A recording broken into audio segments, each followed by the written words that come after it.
नमस्कार। आज एक नई वीडियो के साथ फिर मैं आपके सामने। पीछे हमने एक वीडियो बनाई थी जिसमें हमने टैरेट कार्ड और प्लैनेट्स को अकॉर्डिंग टू न्यूमरोलॉजी जो है कोऑर्डिनेट करा था और उसका आंसर देने की कोशिश की थी।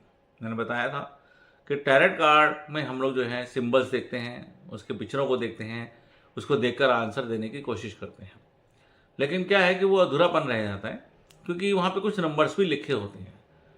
तो वो जो नंबर्स हैं, इसके साथ साथ वहाँ पे जो है पंच महाभूत तत्वों का भी जो है समावेश होता है। जो आगे मैं आपको बताऊंगा तो आपको नजर आएगा कि पंच महाभूत तत्व भी वहाँ पे होते हैं।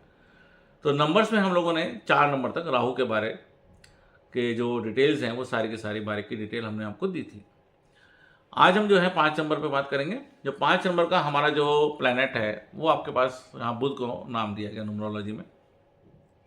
बुध एक छोटा सा बच्चा होता है, 15-16 साल का हम बच्चा मानते हैं उसको। काउंसिल ऑफ प्लैनेट्स बनाई जाती है तो उसके अंदर हम लोग बुध को जो है राजकुमार कहते हैं।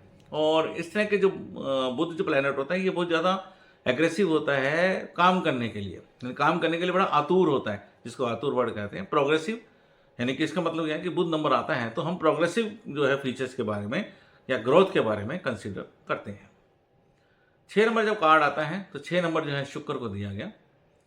शुक्र जो है हमारे को हमारे जो राक्षसों के देव माने गए हैं, लेकिन विद्यावान माने गए हैं। शुक्र जो है स्त्री वर्ग को माना गया है, सुंदरता को माना गया है, यानी कि लव एंड अफेक्शन जो भी आता है वह शुक्र से संबंधित होता है। कार्ड के अंदर अगर हमारे पास 6 नंबर आता है तो इसका मतलब कहीं हम एक बुद्धिमान व्यक्ति के बारे में बात कर रहे हैं, जो कि प्यार से समझौते से जो है आगे अपने जीवन का यापन करना चाहता है या आगे लोगों के साथ मिलकर चलना चाहता है। It is the card of responsibility also, यानी कि ये जिम्मेवारियां जो है पूरी करने वाला कार्ड होता है।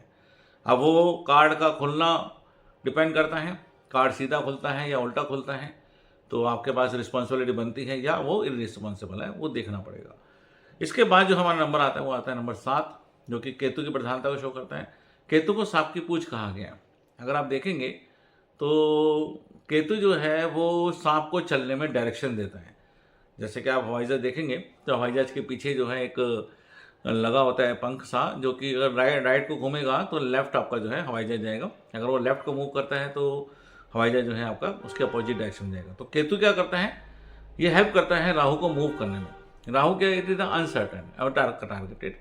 अनसर्टेनिटी भी राहु के अंदर आती है और आपके पास जो टारगेट फीचर्स भी राहु के अंदर आते हैं। तो केतु क्या है, केतु जो है आने वाले समय में हम लिखा जाए तो एक ऐसी पोजीशन में ला के खड़ा कर सकता है हमारी टारगेट्स को, जो कि हम अचीव करके ही छोड़ेंगे।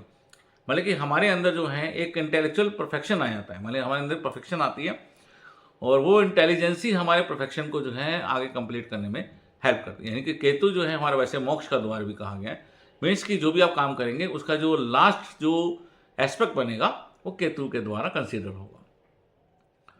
हम लोग जो प्लैनेट्स को पढ़ेंगे जब आगे हम आपको डिटेल करेंगे और तो हम देखेंगे जो प्लैनेट आता है उसके अपोजिट भी जो है वहाँ पर आंसर्स मिलते हैं हमारे को। नंबर 8 आता है। 8 नंबर जो है शनि को प्रदान करता है। शनि का इंडिकेशन है। शनि महाराज जो है, लोग कहते हैं कि भाई शनि खराब है मेरा, मैं क्या करूं। शनि नथिंग। शनि जो है एक आपके पास एक हम कहेंगे कि एक न्यायाधीश है हमारे पास पूरे यूनिवर्स का। जितना भी आपने काम करा अच्छा या बुरा जो भी है तो उसके हिसाब से जो न्यायपूर्ण तरीके से आपको रिजल्ट मिलना है वो मिलेगा। और इसके अलावा सबसे बड़े बुजुर्ग होते हैं, तजुर्बा होता है इनके पास, काम करने की क्षमता तो नहीं होती, कम होती है, लेकिन उस काम को किस तरह से मैनिपुलेट करेंगे, यानी these are the strategy planets. आपके जितने भी बड़े बड़े ज्योतिषी हैं, बड़े बड़े डॉक्टर्स हैं, बड़े बड़े लॉयर्स हैं, जब तक उनको शनि की प्रधानता नहीं मिलेगी तब तक जो है वो अपने काम में सक्षमता नहीं शो कर पाएंगे। इसके अलावा जो है हम इसको अगर प्रॉपर लेके चलें वर्ड दें तो पावर और जजमेंट जो है 2 वर्ड हम इसको बोलेंगे। नंबर आपके पास आता है लास्ट में 9 नंबर। श्री बालाजी महाराज हनुमान जी का नंबर मंगल। मंगल मीन्स मंगल, और अगर मंगल बिगड़ता है तो अमंगल होने में कोई देर नहीं लगती। ये जो कार्ड है ये ब्रदरहुड का है। Love and affection with brotherhood, यानी कि आपके जो भाईचारा है उसके साथ मिलजुल के चलने का है और लोगों को मिलाने का है। लेकिन इसके साथ साथ अगर ये उग्र हो जाता है, गुस्से में आता है, तो सब कुछ तहस नहस भी कर सकता है।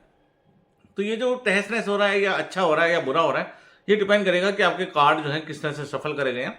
शफल करने के बाद वो कैसे जो है आपके सामने निकल के आते हैं। एक कमाल की बात और बताता हूँ, न्यूमरोलॉजी में अगर टैरेट कार्ड्स को न्यूमरोलॉजिकली आप जो है ऐड ऑन करेंगे तो वहाँ नंबर आपका 2 आएगा। और 2 नंबर हमने पहले पढ़ा था चंद्रमा का होता है और चंद्रमा का जो कार्ड होता है वो लव एंड अफेक्शन का होता है एज वेल एज कॉर्पोरेशन का होता है। तो यानी कि टैरेट कार्ड जो है हमें क्या बताता है कि हम आपस में भाईचारे के साथ रहें, हम आपस में एक दूसरे के लिए कोऑपरेट होकर चलें, अपने बुजुर्गों का सम्मान करें। लेकिन वो सब टैरेट कार्ड ही बताता है। हमारी कोई दुविधा है तो टैरेट कार्ड कहता है कि कॉर्पोरेशन के साथ प्यार के साथ अगर किसी समस्या का हल निकालोगे तो आपकी वो समस्या का हल हो जाएगा। बाकी मैं आपको जो है अगली वीडियो में बताऊंगा।